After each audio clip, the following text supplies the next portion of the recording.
Welcome to week 5 of Bible Studies for Life, continuing in the Old Testament. This week we're in 2 Chronicles chapter 7, part of the passage one that'll probably be very familiar to many of you. And as we talk about that passage, so I'm looking forward to this one today. Before we dive into the passage, if you haven't already, hit the subscribe button, like, comment, share. If you've got a question, put it in there. Let us know where you're watching from. Appreciate it if you do that.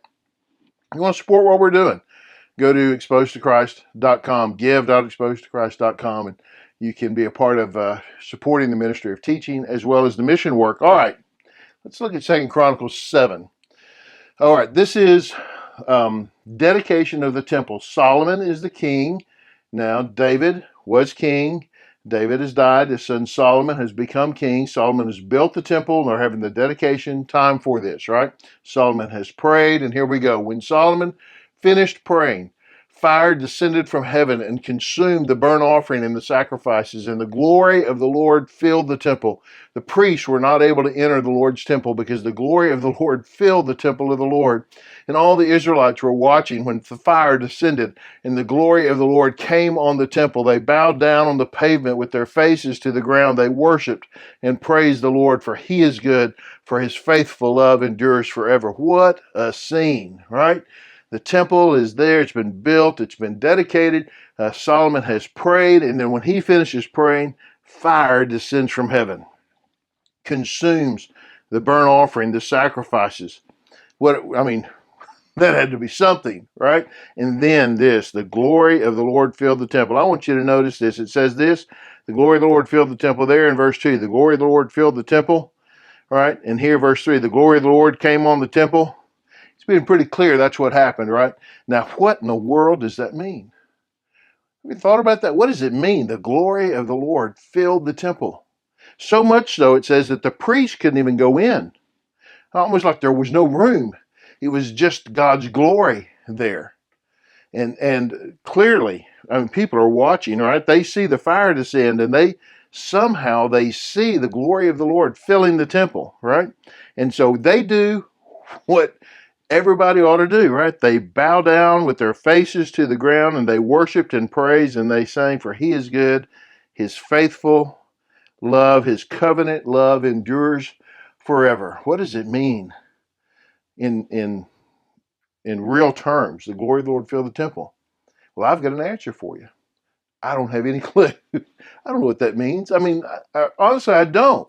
I have a sense of what it means, maybe, but it's hard to understand what that really means, because God and his glory are so beyond us, so beyond our ability to even comprehend, right? To even imagine what in the world would it look like for the glory of the Lord to fill the temple. I think of light, right? And this blinding light, maybe, or it's the robe that Isaiah sees in Isaiah 6, right? When he says, I saw the Lord high and lifted up, and his robe filled the temple. I don't know. It's his presence is there, is so thick that the presence of God is so strong that you can't even get in the door.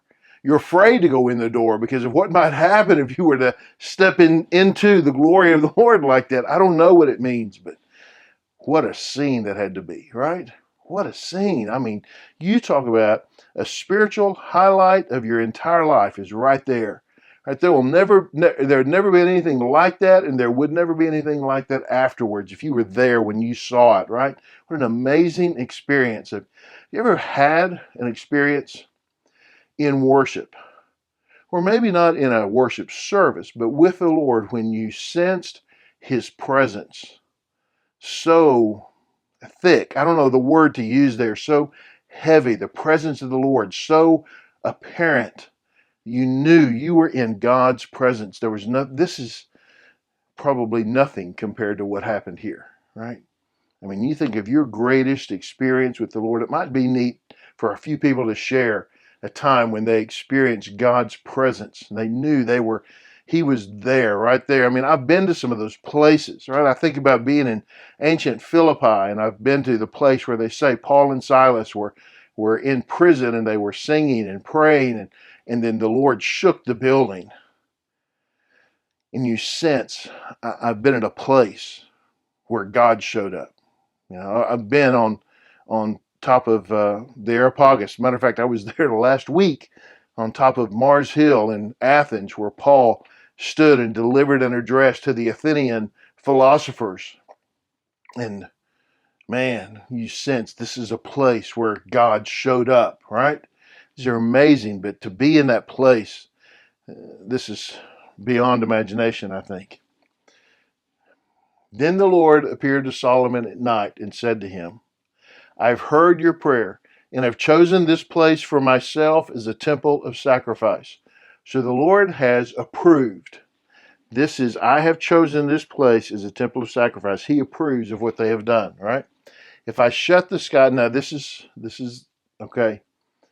The Lord's recognition that the people's commitment will not always be at a level 10. If I shut the sky so there is no rain, or if I command the grasshopper to consume the land, or if I send pestilence on my people, you see these disasters, natural disasters happening. And he says there's a recognition, there needs to be a recognition here that the Lord is in this, okay? Not in every storm that comes. God does not cause every storm, but there are some things that the Lord does, or maybe we might say there are some things that the Lord allows, but here it appears there are things that the Lord does. He shuts the sky, He commands the grasshopper, He sends the pestilence. This is when there is a clear recognition that this is not just kind of the cycles of nature, but this is God acting to get the attention of the Israelites. God acting to gain their attention because there's something going on that is wrong, okay? If that happens, he says, my people who bear my name humble themselves, pray and seek my face, and turn from their evil ways, and I will hear from heaven, forgive their sin, and heal their land. My eyes will now be open and my ears attentive to prayer from this place. Okay, I've separated this out, and it's kind of odd to separate it out, but, for space, I did it, right? If my people, who's this? We see this. God is trying to get your attention because you've strayed off the path. You're in rebellion. What do? First, he says, my people, the ones who bear my name. This is very specific, right? These are believers, right? If they will humble, pray, seek, and turn, then I will hear, I will forgive, and I will heal their land. Okay. Now this is, I guess this Sunday that you're teaching this, if you're following along in the quarterly, will be the Sunday before July 4th. And so this is somewhat of a patriotic lesson, I guess. If you're in America, that's kind of how that works, right? But it is a message that we need to hear. That I don't know if this is going to be controversial to you or not, but this is not for America. This is for God's people. God's people are in America and in other countries around the world. But America is not God's country. America has been blessed by the Lord because of God's people. Does that make sense? He's writing to Israel here. He's speaking about Israel, and we believe that what he says to Israel is true for us as believers because we are God's people the same way Israel was God's people. America is not God's people the same way Israel was God's people. Okay? I want to be clear about that. Now, America has been used by God and has been blessed by God because of God's people who were the overwhelming majority for a long time within the nation, but are no longer an overwhelming majority within the nation. That ought to be clear, okay? So he says, my people who are called by my name, Christians, believers in him. It's our responsibility. If we see things wrong, it's our fault for walking away, for not being faithful, for being lazy, for being apathetic. It's our fault for choosing to be content with a Christian culturalism that is insufficient for salvation. Cultural Christianity is insufficient for salvation. We need to follow the Lord, not just be good people. You have to humble yourself. You have to pray. You have to seek God, and you have to turn from your evil ways. We have to do these things. We don't do these things, then we are out of fellowship.